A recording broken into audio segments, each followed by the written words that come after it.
guys, thank you so much for joining me today. Listen, I'm having a day.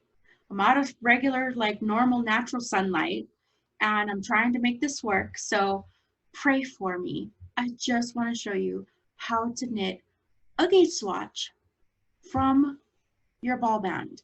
So if you go to the store, go to Michael's, go to Hobby Lobby, go to Joann's or whatever store you go to, whatever ball of yarn you choose at a regular store will have all the information that you need to knit something in the correct size and length right on the ball band or the yarn label, whatever it is that you want to call it.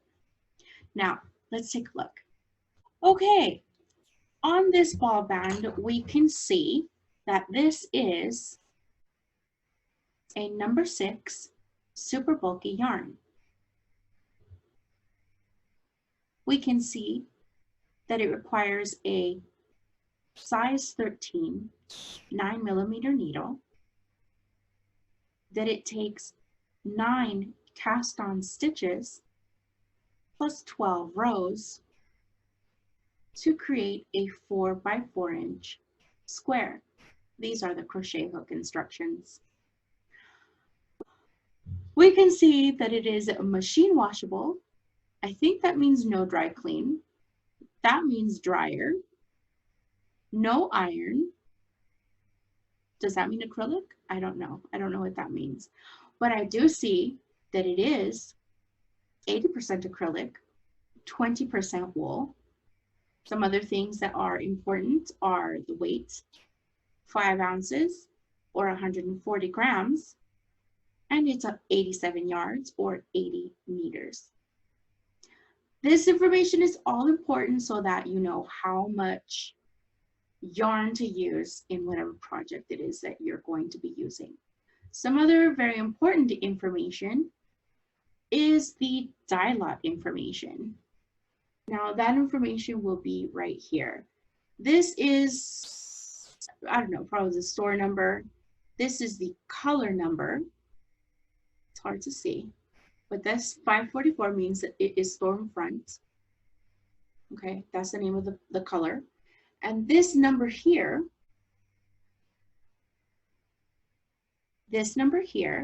is the dye lot, the lot number. So when a store creates a color, they give it a lot number. And all the yarn that they make in that lot number are going to be from the same batch and therefore will look the same. The fiber will all be the same shade, hue, color, all of that will be in every single ball of yarn. It's repeatable.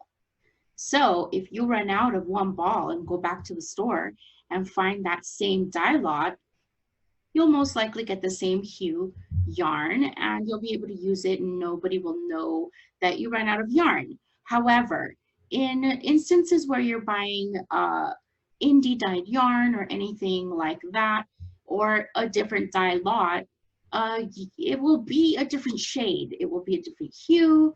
It will be just slightly off and you might be able to tell the difference. You might not. In store brand yarn, you can get different dye lots and most likely get the same color, but that's a quick and dirty little tidbit about how to read your yarn. Now, on some balls of yarn, like this Thick and Quick Woolies by Lion Brand, it will give you a nice little guide how many balls it will take to make one hat, how many balls of yarn it'll take to make a scarf, and how many balls it would take to possibly make, I would imagine, a lap gown, because 9 balls of yarn for a blanket, maybe a baby blanket or something like that, maybe even a little bit bigger, because this is a thick number 6 super bulky yarn.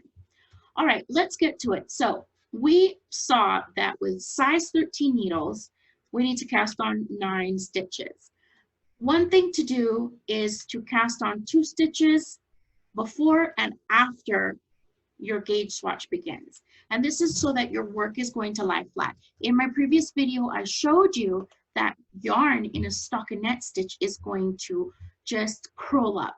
So the reason for that is because when you are using a garter stitch, when you have a garter stitch, your stitches are basically stacked up on top of each other. But in a stockinette stitch, your stitches are laying flat. Okay, and that's why they want to curl in. So that's just to get that part out of the way. Now, first we want to figure out which side our yarn is going to be pulled from. And sometimes it's easy to tell and sometimes it's not. And sometimes it really just doesn't matter. You're just gonna pull out the guts. And that's all right. Here we go. That was lucky. In case you're wondering what I'm doing, figure 8.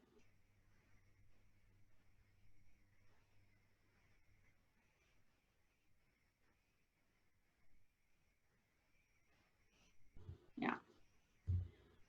That's the quickest and fastest way to get your yarn in order and organized. All right, here we go, guys. Sorry about that. Okay. Now, we have a mess. I'm going to take my needles and I'm going to, these are interchangeable knit pick needles, which I love. They are wood. And as I've said before, wood is highly, highly, highly recommended for all beginners.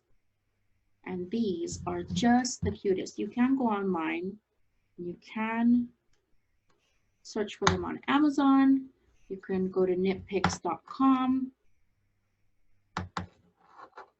This could be Knitter's Pride. I don't know. Okay, so we want to cast on 9 stitches. But in addition to those 9 stitches, we want to make sure that our we want to make sure that our gauge swatch is going to lay nice and flat so that we can easily measure her. And so let's cast on our 9 plus 4 stitches. To do that, we want to take our yarn and wrap it very loosely around our needle. Don't ask me why this works, you guys, but this works. So 9 plus 4.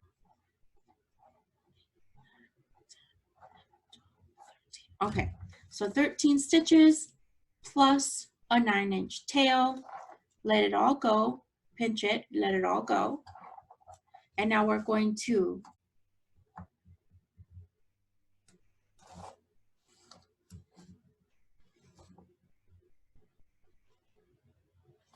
remember to leave it loose.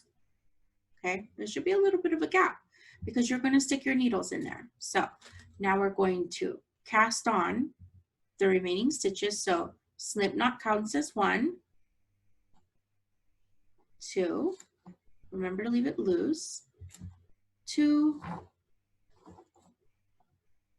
3, 4, 5, 6, 7, 8, 9, 10, 11, 12, 13. 1, 2, 3, 4, 5, 6. So that's 12 plus 1 is 13. And here's our lovely tail. Don't ask me how that works. It just does. Now, that's our cast on edge. We're going to turn that around. And we're going to knit the first row.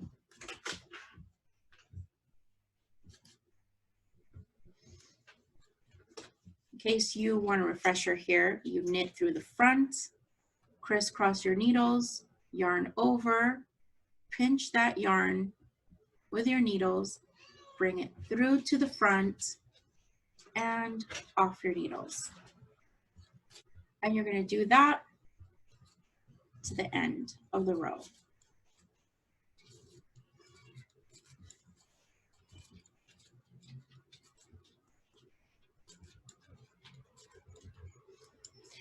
All right, here we are at the end of the row. We're going to turn it around. And we're going to knit again. This is creating a garter stitch edge around our gauge swatch.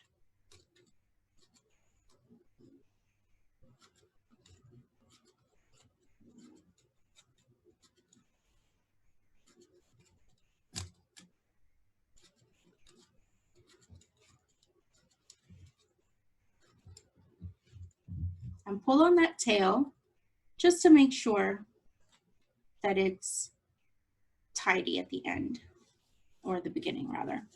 Now we're going to turn it around, and here is the beginning of our garter stitch edge.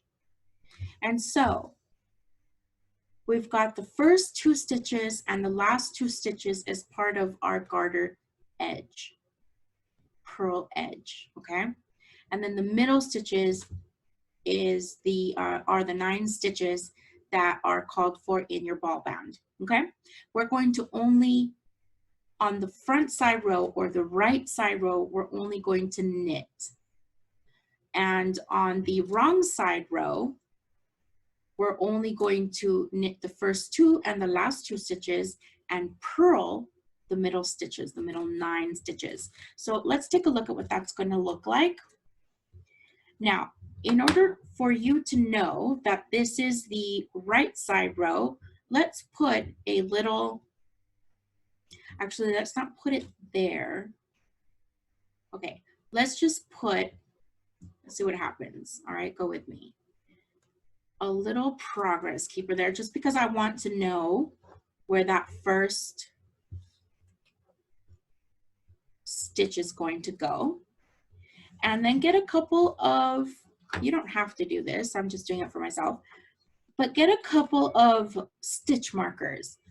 For the beginning of your round, you want to use a different, like a slightly different stitch marker, and then a different color stitch marker for the end of the round. That way you always know which is the beginning of the round. You also know which is the beginning of the round because that's the round where you have your starting tail. So let's knit the first 2 stitches. 1, 2, and then you want to add your stitch marker, and let's continue stitching. Let's continue knitting for 9 stitches.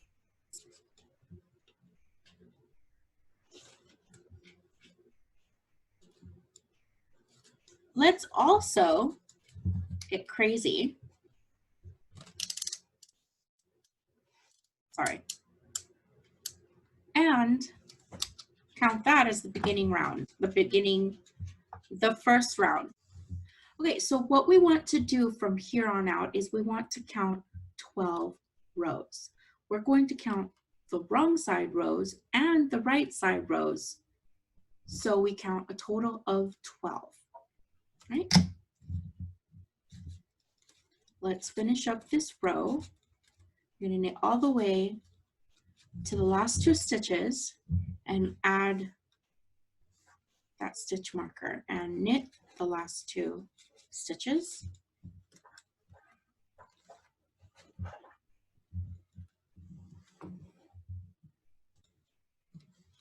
And now on our wrong side row, the row where there is no dangly objects, we're going to knit the first 2 stitches, but we forgot to count our row. So we have to count that. Slip the stitch marker and yarn forward, insert from back to front, yarn over, pull it through the loop, and push it off our needle. Again, we're going to yarn forward, back to front, yarn over, pull through, and off our needles. We're going to do this all the way to the last 2 stitches.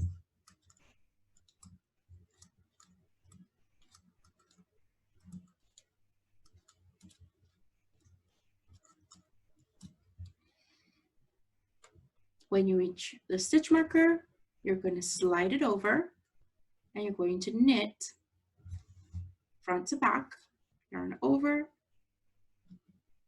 and pull back and over.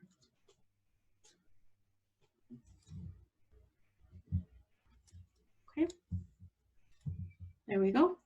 All garter stitches and back to the front, always keeping your yarn to the back of your work. And we're starting to see a little bit of a purly edge here. That's the garter stitch edge. So again, we're going to count our row, knit our first 2 stitches, slip the marker, and knit the row.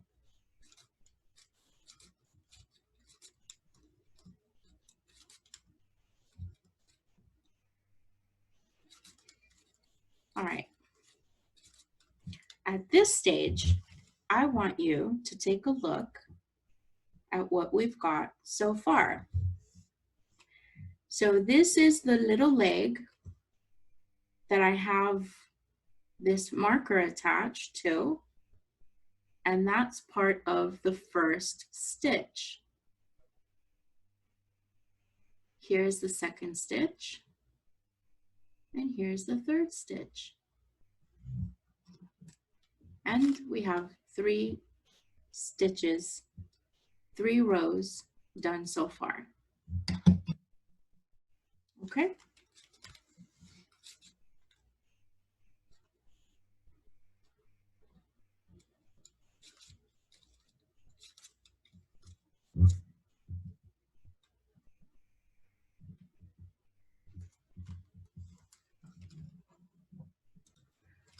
Okay. And we're going to continue on until we reach 12 rows in this method. So I'll see you guys when I'm close to the end.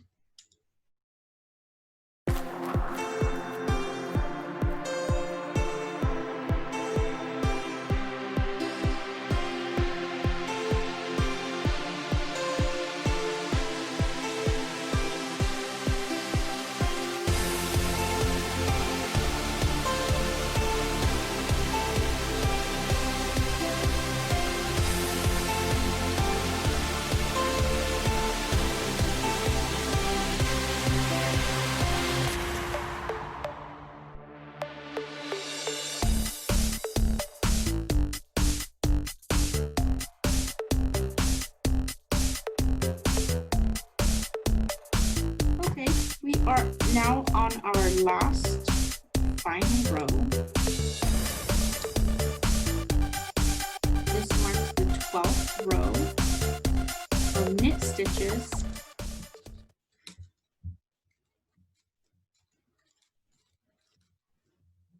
And what we're going to do is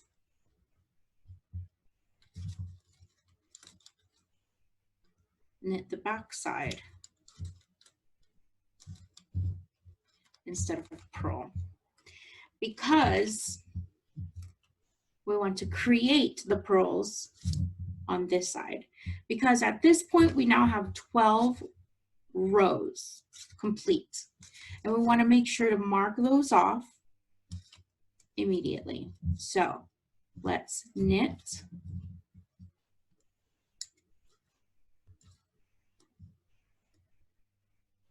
and knit this entire row all the way across.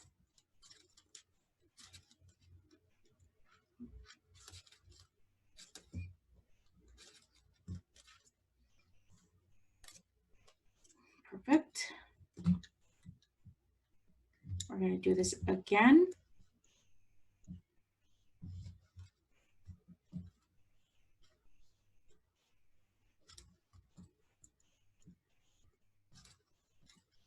So knit all the right side rows.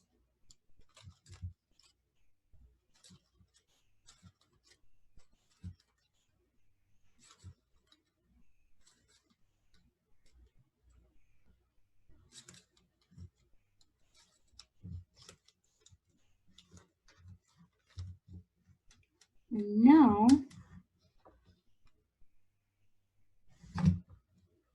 okay, we're going to knit the wrong side row one final time and remove our stitch markers as we go along. And now we're going to bind off, knit the first stitch, knit the second stitch, slip the first stitch over the second stitch, and again, knit the first stitch, second stitch, slipped over the second stitch, all the way to the end. Always keep these bound off stitches nice and loose because you don't want them to pucker at the end. You want your cast on stitches to be loose and your bind off stitches to be loose so that they look the same. Because if you do them too tight, they won't look right.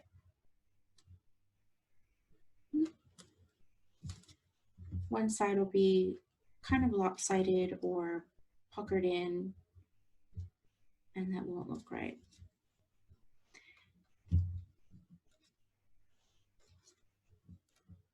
Here's the final stitch, and we're going to snip that tail.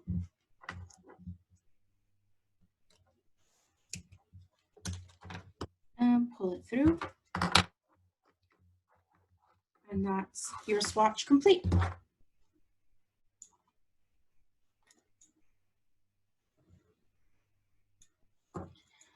Now let's take a look at what we've got here.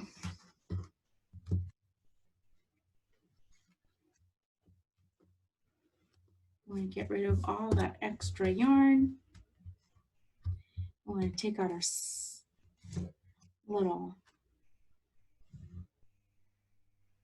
measuring tape. And we want to measure 4 inches. It looks like my gauge is a little more than 4 inches. I'm a loose knitter. See, in some spots, it's exactly 4 inches, and in other spots, it's not. So what this yarn tells me is that I have to be very careful with my tension. See how sometimes it's a little bit more? So I'll show you real quick how you can just quickly figure this out with some more stitch markers. This is a knit stitch right here, right? That's one knit stitch. And this is in that same row, falling all the way down, another knit stitch. All right. And then we've got one knit stitch over here. I think I ran out of those here. Okay. And the last knit stitch should be this one. I could be wrong. Let's take a look. So we've got 1, 2, 3, 4, 5, 6, 7, 8, 9, 10, 11, 12. Perfect. So 12 stitches. And then we've got 1, 2, 3, 4, 5, 6, 7, 8, 9 stitches. Perfect.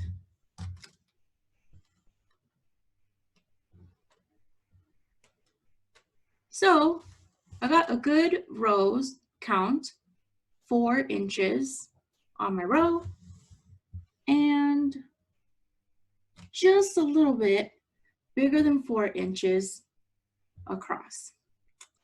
Huh. What this tells me is that I need a smaller needle to get exactly 4 inches, or I just have to pay attention to the size that my fabric knits up so that I don't get something that's too big. Depending on the pattern, depending on the knitter, your swatch is just the difference between something that is going to fit and something that's going to be too big or too small. Okay, so your swatching habits are going to be really important in your knitting journey. No one tells you this, but it is really very important.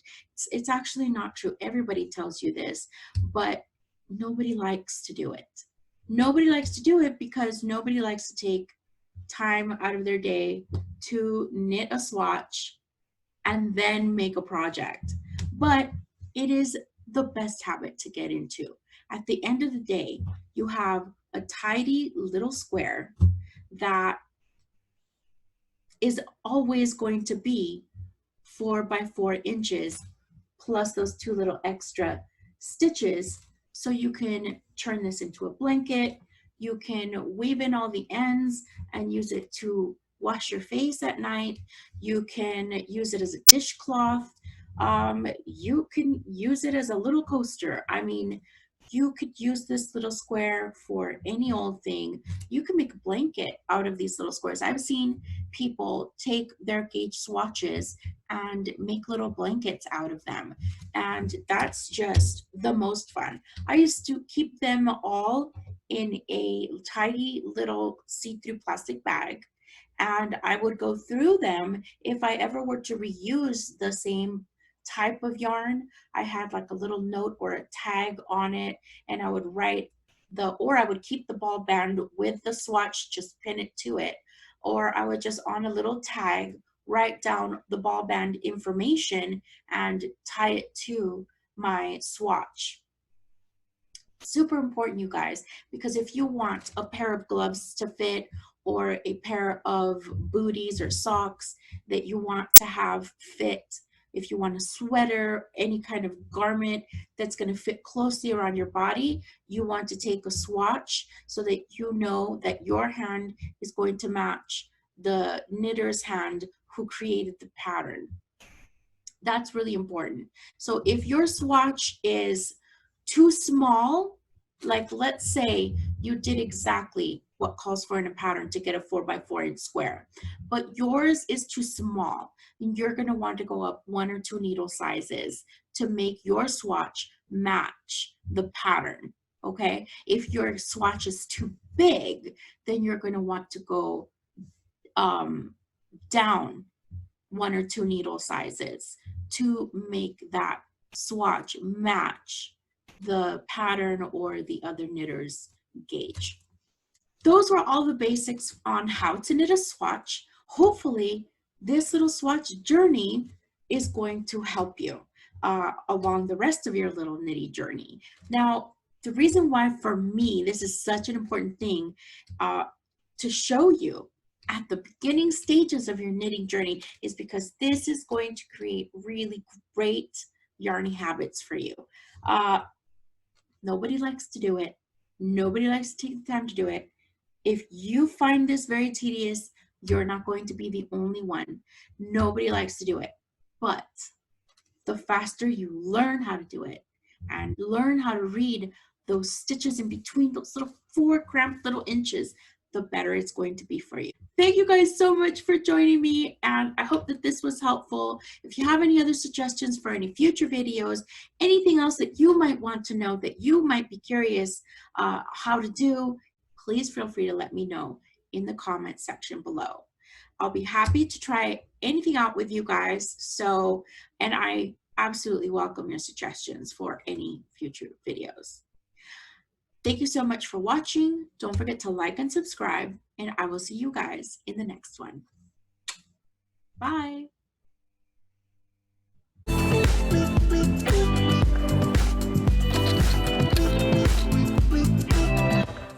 Any suggestions for bleh.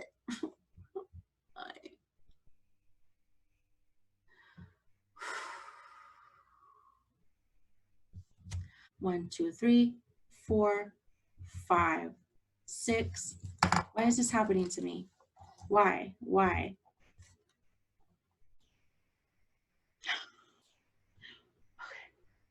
Hi guys. Thank you so much for joining. Trying to end this. I've been doing this all day. Because the next time you decide you want to grab a pattern and knit up a pair of gloves, you're not going to find that they're just too big and they don't fit you. I don't know why I did that, but that's exactly what's going to happen. Your gauge is going to be either too big or too small. It's just, oh, it's dreadful. It's awful to knit something that's too big and it's just flopping around. So don't do it. Let's not do that ending.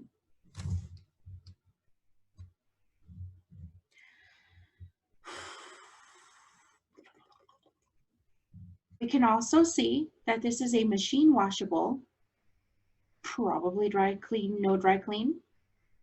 This is like regular standard machine washable, no iron.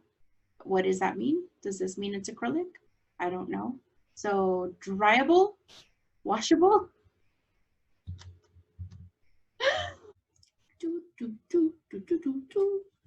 I don't know what I'm doing, but I clean my house, kind of, sort of, kind of clean. Woohoo! Okay, I'm sweating.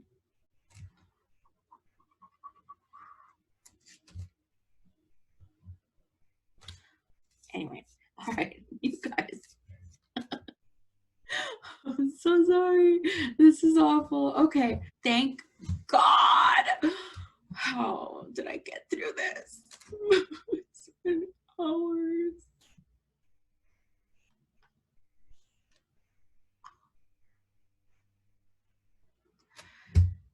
Hopefully it's not this hard next time. Knitting a gauge swatch, like who knew? It's hard.